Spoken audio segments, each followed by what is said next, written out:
WhatsApp guys, welcome back once again. So दोस्तों, आज की कहानी जो एक्सप्लेन करने वाले हैं उसका नाम है टाइडल वेव। दोस्तों, आप सभी जानते होंगे कि दुनिया में अलग अलग तरह की बीमारियां फैल रही हैं और इनकी वजह भी हम इंसान ही हैं। और ये कहानी भी कुछ इसी तरह की है। कहानी शुरू होती है और हमें कुछ मछुआरों को दिखाया जाता है जो कि हिंद महासागर में मछली पकड़ने गए थे, लेकिन उनको इस बात का ज़रा भी अंदाज़ा नहीं है कि वो इस समय कहाँ पर खड़े हैं। यहाँ साल चल रहा है 2004 का और ये वही समय है जब नॉर्थ कोरिया में 50 से ज़्यादा बार भूकंप के झटकों को महसूस किया जा रहा है। और इसी लहरों में लोगों की बोट फंस जाती है और फ़ौरन इस बात की जानकारी रेस्क्यू टीम तक पहुंचती है और वो सभी को बचाने में लग जाते हैं। लेकिन इसी बीच एक मछुआरा एक बॉक्स के नीचे फंस जाता है और अब उसका वहाँ से निकल पाना बहुत ही मुश्किल था। और वो आदमी भी इस बात को समझ चुका था कि वो बच नहीं सकता, इसलिए वो अपने साथी से कहता है कि मेरी जान मेरी बेटी में बसती है और तुम उससे वादा करो कि उसका ख्याल रखोगे। उसका साथी उसे वादा करता है कि वो हमेशा उसका ख्याल रखेगा और इसके बाद सारे लोग उसे मजबूरन छोड़कर वहाँ से जाने लगते हैं। उसका दोस्त उसे देखकर बहुत ही ज़्यादा रोने लगता है, लेकिन अब उसे बचाया नहीं जा सकता और देखते ही देखते समुंदर की लहरें उसे अपने अंदर समा लेती हैं। सीन शिफ्ट होता और हम चोई नाम के आदमी को देखते हैं जिसके बेटे का दांत टूटने वाला है, लेकिन वो अपनी कलाकारी दिखाता है और उसके मुंह में एक धागा बांध देता है। और तभी उसका दोस्त आके फौरन बाहर चलने को बोलता है और ये सुनकर चोई वहाँ से भागने लगता है, लेकिन तभी उसका जो धागा होता है वो खिंच जाता है और उसके बेटे का दांत टूट जाता है। अब चोई बाहर जाता है, वहाँ उसकी माँ एक युआन नाम की लड़की से झगड़ा कर रही होती है क्योंकि उस लड़की ने इनके होटल के सामने अपना स्टॉल लगा लिया था। अब चोई आता है और अपनी माँ को अंदर लेके जाता है और इस लड़ाई को रुकवाता है, लेकिन फिर भी दोनों लड़ना शुरू हो जाते हैं। अब वो किसी तरह से अपनी माँ को अंदर भेजता है और उनके जाने के बाद चोई युआन के साथ बातें करने लगता है। और यहाँ हमें पता चलता है कि दरअसल युआन उसी आदमी की बेटी है जिसे हमने कहानी की शुरुआत में अपना दम तोड़ते हुए देखा था, और जिस इंसान ने उसे अपनी बेटी का ख्याल रखने को कहा था वो कोई और नहीं बल्कि चोई ही था। अब अगले सीन में हम कुछ वेदर ऑफिसर को देखते हैं जिसमें से एक किम नाम का आदमी अपने साथियों को बताता है कि पिछले कुछ महीनों में काफ़ी बार भूकंप और सुनामी के महसूस किया गया है। ये एक बड़े डिज़ास्टर आने का संकेत हो सकता है, लेकिन उसकी ये बात कोई भी नहीं मानता क्योंकि उसके पास अपनी बातों को प्रूफ करने का कोई सबूत नहीं होता। इसी बीच वहाँ उसकी वाइफ आती है, लेकिन असल में वो उसके साथ नहीं रहती। अब थोड़ी देर बाद हमें पता चलता है कि किम की एक बेटी भी है, लेकिन वो अपने डैड के साथ नहीं बल्कि अपनी मॉम के बॉयफ्रेंड के साथ रहती है और उसे तो ये भी नहीं पता होता कि ये उसके डैड है, क्योंकि किम की वाइफ ने उसे हमेशा से उसके डैड से दूर रखा था। अब ये देखकर किम और ज़्यादा टूट जाता है और बहुत ही उदास हो जाता है। वहीं दूसरी तरफ हम कुछ लड़कियों को बीच पर एंजॉय करते हुए देखते हैं और तभी वहाँ 3 लड़के आते हैं जो उन्हें अपनी याट में आने के लिए इनवाइट करते हैं। और वहीं दूसरी तरफ हम चोई के दोस्त और उसके बेटे को देखते हैं। चोई का बेटा एक भिखारी के गेटअप में था, दरअसल ये उसका दोस्त का आइडिया होता है और ये वो पहली बार नहीं बल्कि काफ़ी बार कर चुका है। वो ऐसा इसलिए करता है ताकि अपना खर्चा पानी निकाल सके और कुछ पैसे कमा सके। और इधर दोस्तों, वो लड़कियां जो लड़कों के साथ गई थी वो यार्ड पे एंजॉय कर रही होती हैं और तभी एक लड़की बाहर आके स्मोक करने लगती है, लेकिन इसी बीच उसका पैर फिसल जाता है और वो सीधा समुंदर में गिर जाती है। लेकिन उस टाइम उसकी किस्मत अच्छी होती है, वहाँ एक रेस्क्यू ऑफिसर होता है जो हियोंग था और ये कोई और नहीं बल्कि चोई का छोटा भाई होता है। वो उसे बचाने के लिए नीचे पानी में कूदता है, लेकिन वो लड़की समझती है कि ये उसके साथ बदतमीजी कर रहा है, इसलिए हियोंग को उसको मजबूरन वहीं बेहोश करना पड़ता है और ऊपर बोट पे ले आके उससे CPR देता है जिससे कि वो होश में आ जाती है। अब सीन शिफ्ट होता है और हम ऑफिसर किम को देखते हैं जिन्हें पता चलता है कि समुंदर में एक और भूकंप आया है। अब ये देखकर उन्हें और ज़्यादा टेंशन होने लगती है कि आगे कुछ भी हो सकता है। अब चोई वहाँ से सीधा घर आता है, लेकिन वो वहाँ एक बूढ़े आदमी को देखता है जिसे देखते ही वो काफ़ी गुस्से में आ जाता है। दरअसल दोस्तों, ये आदमी वही है जिसने कुछ सालों पहले चोई और उसके साथियों को महासागर में जाने को कहा था और ये भी बताया था कि उस दिन कोई तूफान नहीं आएगा, लेकिन उसकी ये बात गलत निकली जिस वजह से चोई ने अपना एक अच्छा दोस्त खो दिया और यही वजह है कि वो उससे काफ़ी ज़्यादा नाराज़ है। अब सीन शिफ्ट होता है और हम हियोंग को देखते हैं जो उस लड़की के साथ डिनर कर रहा होता है जिसकी उसने जान बचाई थी। दरअसल वो लड़की हियोंग को लाइक करती थी, उसके साथ डेट पे जाना चाहती थी और इसीलिए उसने ये सब ड्रामा किया था। इसके बाद दोनों काफ़ी करीब आ जाते हैं और इंटीमेट हो जाते हैं।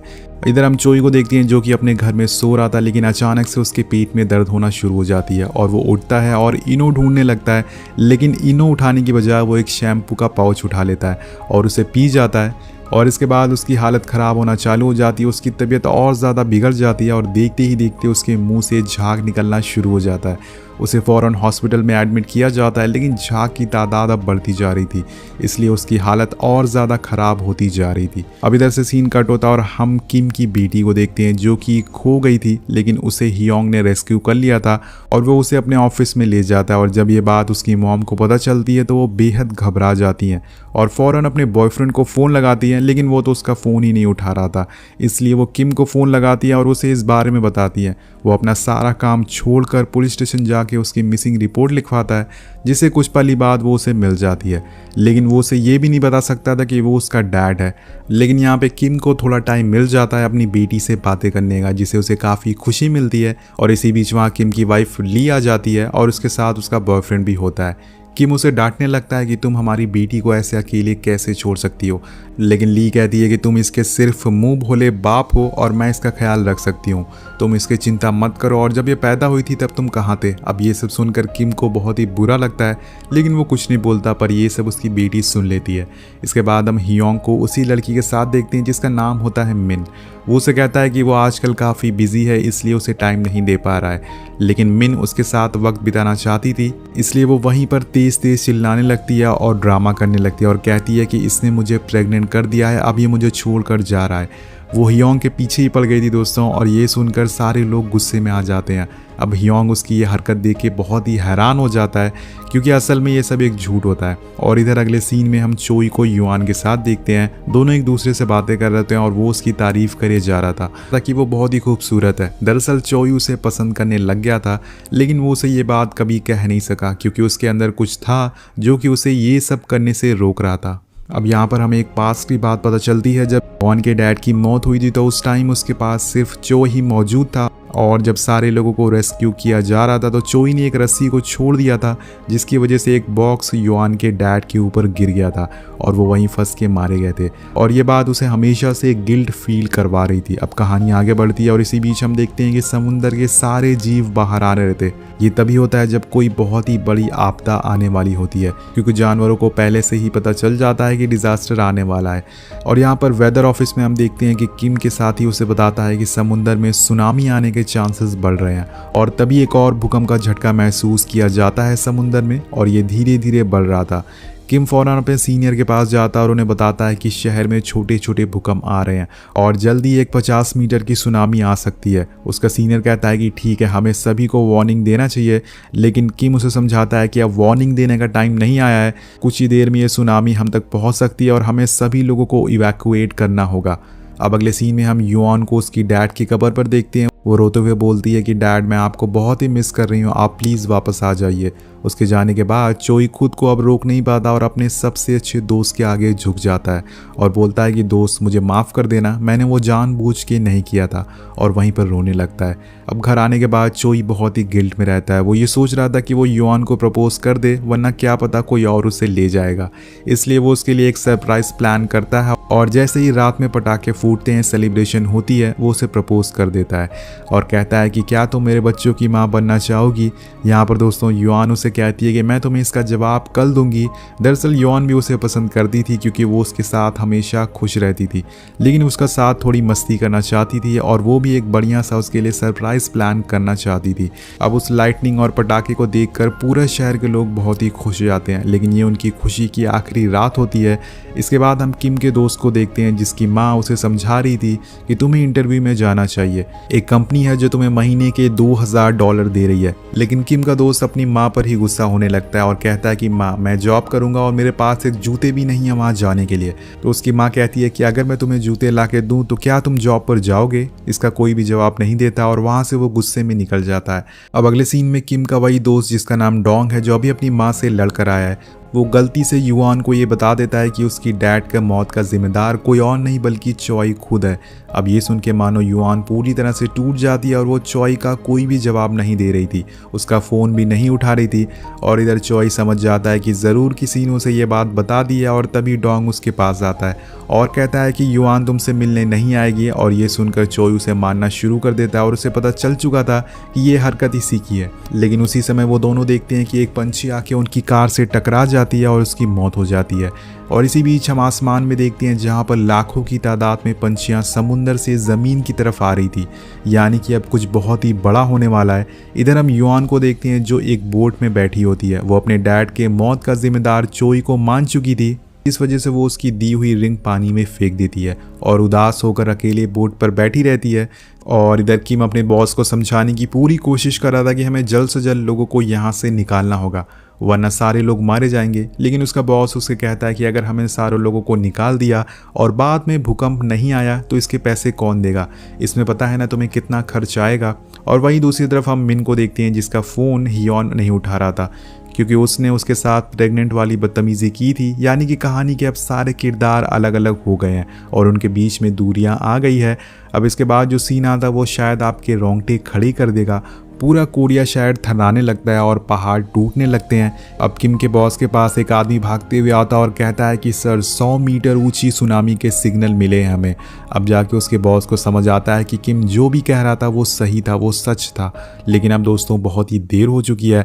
अगले सीन में हम बीच को देखते हैं जहाँ पर सारे लोग एंजॉय कर रहे होते हैं, लेकिन तभी इतनी तेज़ भूकंप आता है जिससे सारे लोग इधर उधर भागने लगते हैं। लेकिन थोड़ी देर बाद वो शांत हो जाता है, लेकिन यहाँ पर उनकी मुसीबत ख़त्म नहीं होती। सारे लोग देखते हैं कि समुंदर में एक बहुत ही विशाल लहर उनकी तरफ आ रही है और ये देखकर पूरे बीच में भगदड़ मच जाती है। और इधर हम देखते हैं कि डॉन की माँ उसे फ़ोन करती है और पूछती है कि तुम्हारे शूज़ का क्या साइज़ है। आपको याद होगा कि उसने कहा था कि उसके पास जूते नहीं है, इसलिए उसकी माँ उसके लिए जूते खरीद रही थी। लेकिन डोंग उन्हें यह बोलकर फ़ोन काट देता है कि वो अभी बिजी है। और यहाँ पर दोस्तों उसकी माँ को नहीं पता था कि यहाँ पर एक बहुत ही बड़ी सुनामी आने वाली है। और इधर हम चोई को देखते हैं जिसके बाद युआन आती है। चोई उससे कहता है कि मैं तुम्हें सच बताने ही वाला था, लेकिन इसके आगे वो कुछ बोल पाता कि तभी सुनामी आने का सायरन बज जाता है, जिसके बाद वो वहाँ से भागना शुरू कर देते हैं। और यहाँ में एक आदमी को देखते हैं जिसकी बेटी उस बीच में फंस जाती है और उसके डैड अपनी बेटी को रोते हुए आवाज़ लगाते हैं। वो देखता है कि इतनी भीड़ में उसकी बेटी दबी हुई है, वो फ़ौरन उसके बीच से आता है और उसे छुपा लेता है। वहीं दूसरी तरफ हम चोई की माँ और उसके बेटे और उसके दोस्त को देखते हैं जो कि ब्रिज पे फंसे हुए थे। उसकी माँ इतनी बड़ी लहर को देख के पूरी तरह से दंग हो जाती है। अब डोंग उन्हें लेके वहाँ से भागने की कोशिश करता है, पर वो सभी लोग उस लहर में बह जाते हैं। पूरे शहर में पानी घुस चुका था और बड़ी बड़ी बिल्डिंग ताश के पत्तों की तरह ढह जाती है। सारे लोग अपनी जान बचाने के लिए इधर से उधर भाग रहे होते हैं, उन्हीं में से चोई और युआन भी होते हैं। और इधर हम चोई के दोस्त डोंग को देखते हैं जो कि अभी भी ब्रिज पर जिंदा बचा हुआ था, लेकिन अब उसके साथ जो होने वाला था शायद वो उसकी जान ले ले। लेकिन तभी वहाँ पर एक कंटेनर शिप आके अटक चुका था और थोड़ी देर बाद उस पर रखे कंटेनर गिरना चालू हो जाते हैं। इसमें बहुत सारे लोगों की जान चली जाती है, लेकिन डोंग यहाँ भी सरवाइव कर जाता है। इधर एक तरफ हम चोई और युआन को देखते हैं जो कि एक खंबे के सहारे रुके हुए थे, लेकिन तभी युआन देखती है कि कुछ वायर्स पानी को टच कर रहे हैं और उसमें करंट पास हो रहा है। ये देख के वो दोनों ऊपर चढ़ने लगते हैं, जिसके कुछ देर बाद वो वायर्स पानी में गिर जाती है और देखते ही देखते पानी में जितने भी लोग मौजूद थे वो सभी लोग तड़प कर मर जाते हैं।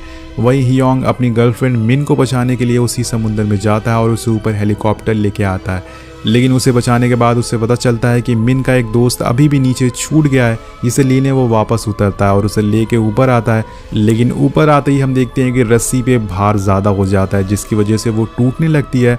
और यहाँ पर दोस्तों अब कोई एक ही ऊपर जा सकता है, तो हियोंग अपनी ड्यूटी को आगे रखता है और नीचे कूदने का फैसला करता है। मिन उसे बहुत रोकती है, लेकिन वो उसकी एक भी बात नहीं सुनता और रस्सी छोड़ देता है और अपना सैक्रिफाइस देकर दूसरे की जान बचाता है। और इधर हम किम की बेटी को देखते हैं जो कि एक बिल्डिंग में फंसी हुई थी। किम और उसकी वाइफ दोनों उसे बचाने जाते हैं। किम अपनी बेटी को बचा लेता है, लेकिन उसकी वाइफ उसी बिल्डिंग की लिफ्ट में फंस जाती है और वहाँ धीरे धीरे पानी भरना शुरू हो जाता है। और अब ली को पता चल चुका था कि उसकी जान नहीं बचेगी। वो अपनी बेटी से आखिरी बार बात करती है और उसे सच्चाई बताती है कि जो आदमी उसके साथ खड़ा हुआ है वो और कोई नहीं बल्कि उसके डैड है। और ये सुनकर उसकी बेटी रोने लगती है और अब ली की जान जाने वाली थी, लेकिन तभी एक चमत्कार होता है। एक आदमी लिफ्ट का दरवाज़ा खोल देता है और ली बाहर आ जाती है, उसकी जान बच जाती है।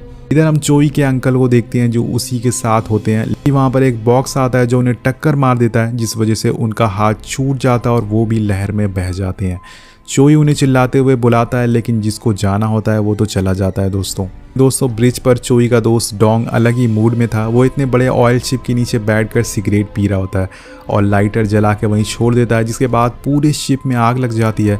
लेकिन इस बंदे की किस्मत कुछ ज़्यादा ही अच्छी होती है और वो इस बार भी बच जाता है। अब बाद हम किम को देखते हैं और जो अपनी बेटी और वाइफ के साथ छत पर मौजूद था। वहाँ पर एक हेलीकॉप्टर लोगों को रेस्क्यू कर रहा था, लेकिन एक हेलीकॉप्टर इतने सारे लोगों को बचा नहीं सकता। इसलिए किम और ली अपनी जान के बदले अपनी बेटी को बचाने का फैसला करते हैं। अब ये सीन देखकर आपको आइडिया हो गया होगा माँ बाप अपने बच्चों को बचाने के लिए किस हद तक जा सकते हैं। वो अपनी जान भी दे सकते हैं। और फाइनली वो दोनों अपनी बेटी को बचा लेते हैं और एक दूसरे से अपनी गलतियों की माफ़ी मांगते हैं और गले लग जाते हैं, जिसके बाद दोनों अपनी मौत का इंतज़ार करने लगते हैं। और उनसे कुछ ही दूरी पर उनकी बेटी जो उन्हें देखकर रो रही थी, वो पहली बार अपने डैड को बुलाती है और उन्हें बचाना चाहती है। लेकिन दोस्तों उसके डैड को आज जाना ही होगा। यहाँ एक बड़ी सी लहर आती है जो कि एक ही पल में सारे लोगों को अपने साथ बहा के ले जाती है। और अगले सीन में हमें कोरिया शहर को दिखाया जाता है जो कि एक समय में इतना बिजी हुआ करता था, लेकिन आज हर तरफ बस तबाही का मंजर है। सुनामी के जाने के बाद हमें कुछ बचे हुए लोगों को दिखाया जाता है, जिसमें मिन की माँ, उसके बेटे और उसका दोस्त भी होते हैं। यानी कि इन लोगों की जान बच गई थी। अब सारे बचे हुए लोगों को रेस्क्यू किया जा रहा था और थोड़ी दिन बाद जिन लोगों ने इस तबाही में अपनी जान गंवा दी, उन्हें नम आंखों से याद किया जाता है और उन्हें एक ब्रेवरी अवार्ड से सम्मानित किया जाता है। हम मिन को भी देखते हैं जो हियोंग को याद करके रो रही थी। अब सभी रेस्क्यू ऑफिसर को याद किया जाता है जिन्होंने दूसरों की जान बचाने के लिए अपनी जान गंवा दी। और इसके बाद अगले सीन में हम डोंग को देखते हैं। दोस्तों यहाँ पर डोंग अपनी माँ की तस्वीर लेके बहुत ही ज़्यादा रो रहा था। उसकी माँ उसके लिए जूते लेने गई थी, लेकिन वो सुनामी से बच नहीं पाई।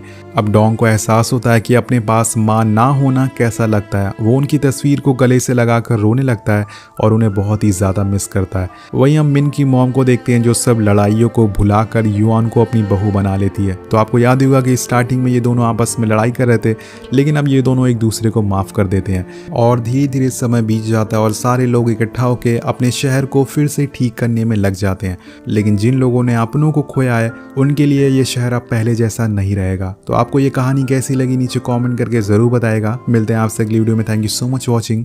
Peace out.